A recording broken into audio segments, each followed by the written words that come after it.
একইভাবে আমাদের তো ছবি তোলা আছে, তাই না? এই ছবি দেখে মিলে ওইভাবে যেখানে যেখানে কাদা আছে ওইখানে কাদা লাগাই দিবেন। যেভাবে জুতার মালা ছিল ওইভাবে জুতার মালাটা পরাই দিবেন, আবার ওইভাবে আবার রং লাগাই দিবেন। এটা তো অনেক উঁচু, আমরা ধরতে পারি না, ছুঁইতে পারি না। পাশাপাশি ওইখানে শেখ হাসিনার একটা মূর্তি বানায় দেবেন। শেখ হাসিনা সেখানে হাঁটু গেড়ে বসবে এবং শেখ হাসিনার মুখে কিছু রং লাগিয়ে দেবেন।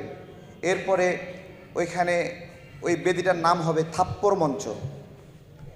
সেই থাপ্পড় মঞ্চে হাঁটু গেরা শেখ হাসিনাকে, যারা আহত নিহতর পরিবার পরিজনরা আছে, বছরের একটা নির্দিষ্ট দিন 5 আগস্ট সেদিন এসে সবাই থাপ্পড় মারবে, সেখানে সবাই থাপ্পড় মারবে এবং তাকে দেখে দেখে সকল স্বৈরাচার তারা শিখবে, বা যারা অন্যদের স্বৈরাচার হওয়ার ইচ্ছা হয় তারা শিখবে, ও স্বৈরাচার হলে এরকম থাপ্পড় খেতে হয়।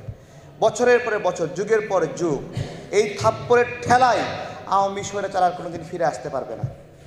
দুঃখজনক হলো সেই ছবি গতকালকে রাতে মুছে ফেলা হয়েছে। সেই ছবি মুছে ফেলে আবার রাতে কার্টুন সদৃশ্য একটি ছবি আঁকা হয়েছে। আমি বলবো, আমরা যারা শেখ হাসিনা দ্বারা নিপীড়নের শিকার, আমরা শেখ হাসিনার ওই ছবিটাই চাই, যেই ছবিতে আমরা থুতু দিয়েছি, কাদা মেখেছি, রং মেখে দিয়েছি, জুতা নিক্ষেপ করেছি, ওইটাই আমাদের বিপ্লবের ছবি। ওইটাকে যারা যারা নষ্ট করার সঙ্গে জড়িত তারা কেউই রাষ্ট্রের কোনো দায়িত্বে থাকতে পারবে না, কেউ না। যদি ভিসি জড়িত হয় তাহলে ভিসিকে সরতে হবে, প্রক্টর জড়িত হলে প্রক্টরকে সরতে হবে, যদি মেট্রো রেল কর্তৃপক্ষ জড়িত হয় তাদেরকে সরতে হবে। সোজা কথা, বিপ্লবের বিরুদ্ধে কাজ করেছে, তার এখানে সার্ভিস করার কোনো অধিকার নাই। এগুলো কেন বলছি? আমাকে যখন 22 জুলাই নিয়ে গেল, 22 জুলাই নিয়ে যাওয়ার পরে অনেক আদর যত্ন করেছে, তাই না? আদর যত্ন করেছে না? ধরে নিয়ে যে আমাদেরকে যখন অত্যাচার করছিল, শেখ হাসিনা ভিডিও কলে দেখছিল, এতটুকু নিষ্ঠুর আমাদেরকে মারছে, ডিজিএফআই র্যাব মারছে, বিজিবির লোকেরা আসে মারছে, আমাদেরকে সেই ভিডিও দেখে দেখে সে এনজয় করছে। এত বড় একটা দুর্ঘটনা, এতগুলো মানুষকে মারলো, এতগুলো মানুষকে হতাহত করলো, ওই রংটা মুছে দিচ্ছে ছবি, শেখ হাসিনার ছবি। যাদের পাটা কেটে ফেলতে হয়েছে, যারা ওই রংটা মুছছে, ওদেরকে বলি পাটা জোড়া লাগায় দাও। পিঠে গুলির একটা ক্ষত আছে আমার, যে ওই রংটা মুছছে, আমি বলি আমার পিঠে রং কইরা ওই গুলির জায়গাটা মুছে দাও, পারবা? এই যে এগুলো কত বড় একটা ক্রাইম করছে, চিন্তা করতে পারেন। আমি একটা প্রশ্ন করব, একটা বিতর্কিত কথাবার্তা বলে নির্বাচন নাকি সংস্কার? নির্বাচন জনগণের জন্য না জনগণের বিরুদ্ধে? আমি বলছি নির্বাচন কেন? জনগণের ক্ষমতা, তাই না? এই জনগণের ক্ষমতাকে খুব কৌশলে প্রশ্নবিদ্ধ করা হচ্ছে, অজনপ্রিয় করা হচ্ছে। জনগণের ক্ষমতা, জনগণের ম্যান্ডেটকে অপ্রয়োজনীয় বলা হচ্ছে, অজনপ্রিয় করা হচ্ছে। এই সাহস কে দিয়েছে? জনগণের ম্যান্ডেটকে যেই অজনপ্রিয় করার চেষ্টা করবে, যেই বলবে যে উন্নয়ন নাকি ভোট, যেই বলবে সেই স্বৈরাচার যেই বলবে। আজকে আমি একটা কথা বলছি যে নির্বাচন আগে না সংস্কার আগে? হ্যাঁ, নির্বাচনের আগে সংস্কার, তাই না?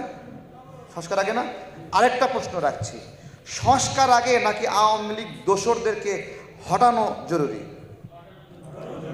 হ্যাঁ বলেন, সংস্কার আগে নাকি আওয়ামী মুক্তকরণ জরুরি? তাহলে আপনি সংস্কারের আগে আওয়ামী মুক্তকরণ কেন করলেন না? ডজন ডজন সচিব, আওয়ামী সচিবগুলো এখানে এখনো বসে আছে। এই যে গণ অভ্যুত্থানে আমরা কেন কোটা আন্দোলন কি একটা নোংরা কাজ হয়েছে আমি আপনাদেরকে বলি। প্রাথমিক গণশিক্ষা দপ্তর শিক্ষক নিয়োগের ফলাফল দিছে, আগের যে 84% কোটা ছিল, ওই 84% কোটাতে আবার ফলাফল দিছে। এবং সেই ফলাফল দেওয়ার জন্য আইনি মতামত দিছে আসিফ নজরুল স্যার। কি মতামত দিছে? আইনি মতামত, যে এটা বৈধ। দেখেন তাহলে বিপ্লবের কোন জায়গায় দড়ি লাগাবেন এখন আপনি? কোন জায়গায় দড়ি লাগাবেন? পরে ওটা আদালতে গিয়ে আমরা ওটাকে স্থগিত করানো হলো। শেষে আবার শুনছি যে বিধানরঞ্জন রায় উপদেষ্টা সে এটার বিরুদ্ধে নাকি হাইকোর্টে আপিল বিভাগে আপিল করার প্রস্তুতি নিচ্ছে। তাহলে আমার প্রশ্ন হলো, এই বিধানরঞ্জন রায়টা আসলে কে, যে এই সময়ে এসে বিপ্লবের বিরুদ্ধে কাজ করে? বিধানরঞ্জন রায় হলো ডক্টর ইউনূস স্যারের পরিবারের চিকিৎসক। পরিবারের চিকিৎসক কোটায় তাকে উপদেষ্টা বানানো হয়েছে। এই নোংরা কাজটা করার অধিকার কে দিয়েছে? বিধানরঞ্জন রায় কে? বিধানরঞ্জন রায় হলো মানসিক হাসপাতালের পরিচালক। শেখ হাসিনা তাকে নিয়োগ দিয়েছিল। শেখ হাসিনার সময়ে সুবিধাভোগী একজন পরিচালক উপদেষ্টা হয়ে গেছে, ডক্টর ইউনূস স্যারের পরিবারের চিকিৎসা করছে এই কোটায়। এইটা কি বিপ্লবের স্পিরিট? এইটা জুলাইয়ের স্পিরিট? তামাশা আমাদের সঙ্গে, মস্করা করছে আমাদের সঙ্গে। চট্টগ্রাম বিভাগ থেকে, একটা বিভাগ থেকে, চট্টগ্রাম বিভাগের ভাইরা রাগ করবেন না, একটা বিভাগ থেকে 13 জন উপদেষ্টা কেন নিয়োগ দিছেন? কেন নিয়োগ দিছেন? ওই 13 উপদেষ্টা তাদের ব্যক্তিগত সহকারী সহ বিভিন্ন কর্মকর্তা নিয়োগ দেবে তাদের নিজ জেলা থেকে। ওরা কি রংপুর থেকে নিয়ে এসে দেবে? ও কি বগুড়া থেকে নেবে? ও কি গাইবান্ধা থেকে নেবে? তার মানে কি? বিপ্লবের নামে একটা সরকার আইসাই নেপোটিজম করলো, নেপোটিজম করলো। রাগ করা যাবে না চট্টগ্রাম ভাইয়েরা, রাগ করা যাবে। নেপোটিজম করেছে, ন্যায় বিচার বহির্ভূত কাজ করেছে। কেন এই ন্যায় বিচার বহির্ভূত কাজ করলো? এর ফলে বিভিন্ন উন্নয়ন প্রকল্পগুলো তারা নিজ নিজ এলাকায় নিয়ে যাবে। ওই নর্থ বেঙ্গলে যাবে না, ওই বরিশালে যাবে না, ওই খুলনায় যাবে না। জুলুম তো শুরুতেই করে ফেলছে, জুলুম তো শুরুতেই করে ফেলছে। ন্যায় বিচার কি বিরুদ্ধে বলা যাবে না কেন? বিরুদ্ধে বলা যাবে না কেন? মানুষ না সবগুলা? ফেরেশতা নাকি? ফেরেশতা ভুল ধরা যাবে না? বলেন।